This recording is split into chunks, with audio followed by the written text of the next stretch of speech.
What's up, everybody? The Equalizer 3 just came out, and this was a movie that kind of snuck up on me. As the channel name says, I kind of focus on the nerdy world, but every now and then I will review a non-comic book movie or like a non-Star Wars thing, and this one was a pleasant surprise. I do enjoy the franchise, and this was definitely on par with the first two. I'm going to be going over spoilers on the movie, so if you haven't seen it yet, save this video and make your way back once you go see it.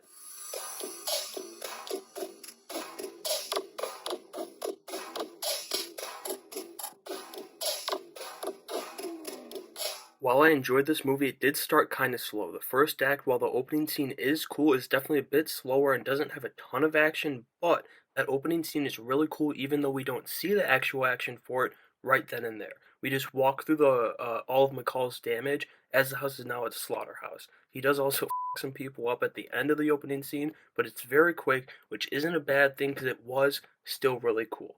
During the second act, the movie starts to find its footing as we get accustomed with all the characters and start to care for them, and we start to understand why McCall is sticking around and doing what he's doing.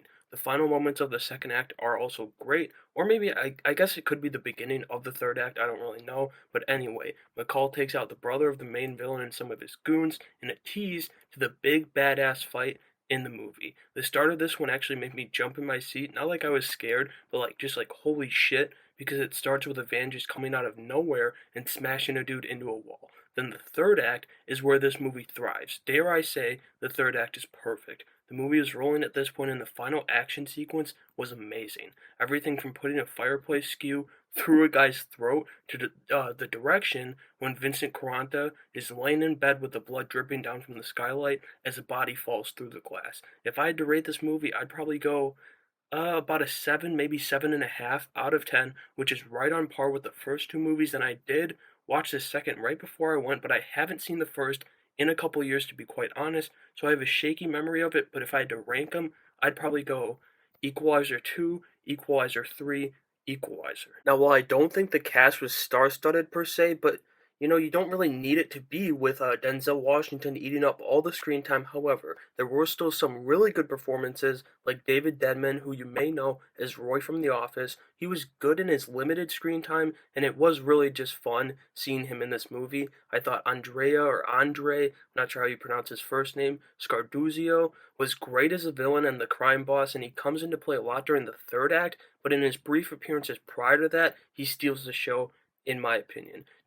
Dakota Fanning, who played a CIA agent Emma Collins, in the movie was really good too, and while I hope this is the end, like they say, to this franchise, I would like to see a spin-off movie or show with her and David Denman returning. But this movie isn't what it is without Denzel Washington being absolutely lights out. From the second we see him sitting in the chair during that opening scene to the final scene when the town is celebrating the soccer team's win, he's phenomenal. Now, as I just said, I do hope they stick to their award and make this the final entry in the franchise. I think you could, if this movie is a smash hit at the box office, make a movie about McCall and Amina, who's played by Gaia I don't know how to say her name. If you haven't learned by now, I'm awful with names, because they did have good chemistry. But I think if you make that movie, you kind of have to kill her to drive McCall to do more, and I don't love that idea. He seems so at peace at the end of this third movie here, and I think that truly is the perfect place to end it. He saved the town, he got the old Lyft passenger, whose name I'm blanking on, his pension, which is actually the reason he's in Italy in the first place, and he's happy. He's found a new home, and is surrounded by a great community that just got out of that gang's iron thumb, so I do think this is a great place to end it.